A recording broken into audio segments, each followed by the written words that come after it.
This is a demo of the camera control subsystem powered by the Raspberry Pi.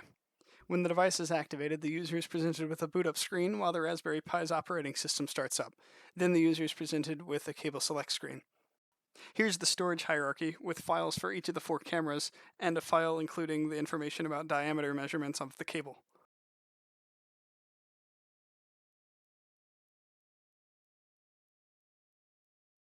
A user can cycle through the home screen using the select and cancel button and confirm their choice using the confirmation button. For this setup, the green LED at the top right indicates when the Raspberry Pi has told the microcontroller that it is okay to step forward using the motor. The blue LED toggles every time a UART signal is sent from the MCU. For this setup, it mimics the information sent from our MCU that will be stepping the motor and reading the encoder's input. The red LED represents the signal sent from the MCU, alerting the Raspberry Pi that images can be taken. In our current version, the Raspberry Pi waits for 3 bytes of information. 2 bytes for the position of the device, in inches, and 1 byte for the diameter of the cable, in millimeters. Once the bytes have been read, the location is saved based on the position in inches, and the MCU is alerted that it's okay to begin stepping forward again. The Arduino in this demonstration has been counting up for an arbitrary amount of time, which is why the file names may look random. Here's the diameter output file, which consists of the position in inches followed by the diameter in millimeters. We send 3 bytes again to fill up the UART buffer, signal the Raspberry Pi to stop, and again the images are taken.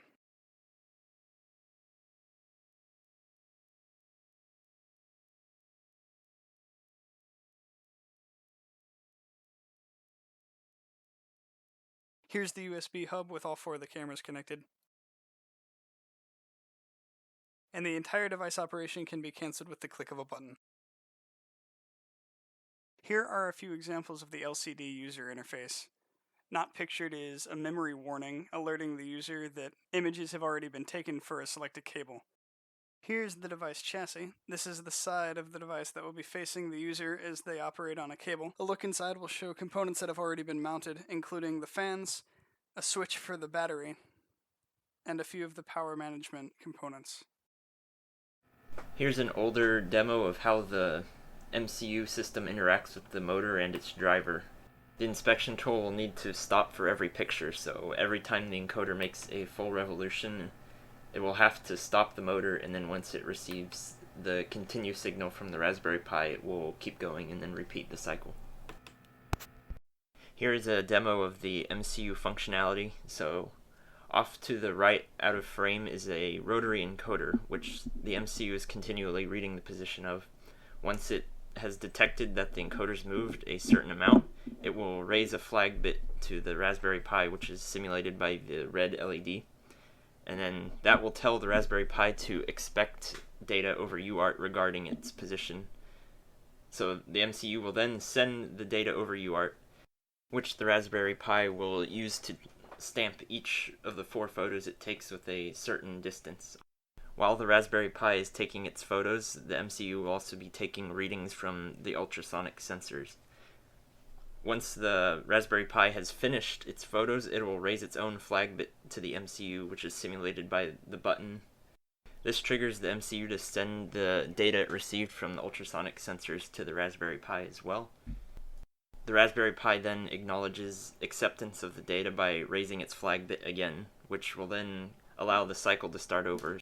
In this setup, the Arduino is only being used as the programmer for the MCU, and also a way to receive the UART data from the MCU and then forward it to my computer where I can easily read it. So getting on with it, first thing I do is turn the encoder a full revolution. That turns on the LED, and then you can see here it spit out the encoder value. I press the button, then the ultrasonic sensor reading shows up on the screen. Press it again to reset, and then turn the encoder again, repeat the cycle, encoder value shows up again. Press the button, distance measurement, move the obstruction closer to the ultrasonic sensor. Again, turn the encoder, a full revolution, and then the sensor reads that the box is closer than before.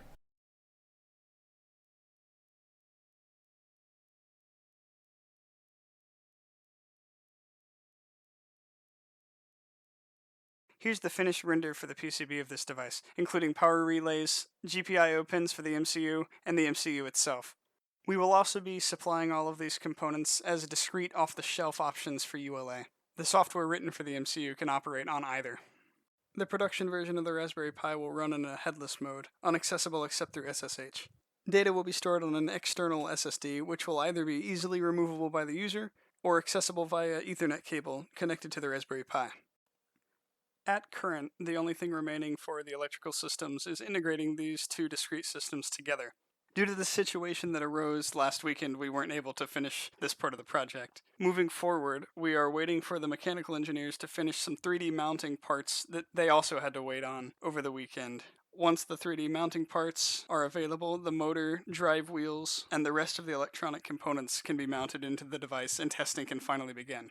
We have been in contact with our sponsor, ULA, about the developing situation, and they are still on track to allow for testing at an earliest date following their launch next week.